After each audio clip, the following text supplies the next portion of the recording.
Speaker, I got a message from Jessa. She cites that pharmacare deductibles prevent actual coverage for, she says, my 9-year-old type 1 daughter for most years. If we're lucky, we'll hit our deductible by November. Over the last 7 years since her diagnosis, we've easily spent $60,000 out of pocket for her diabetic supplies and insulin, even with the help from Fair Pharmacare. Pretending things are already covered is atrocious and shows a lack of care and understanding on the Conservatives' part.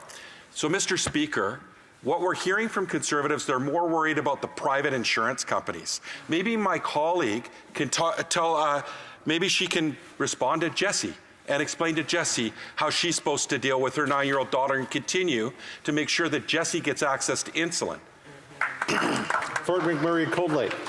Thank you, Mr. Speaker, and I appreciate the question from my honourable colleague.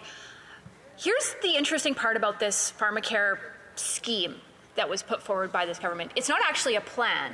It's the promise to eventually, possibly, maybe explore a plan.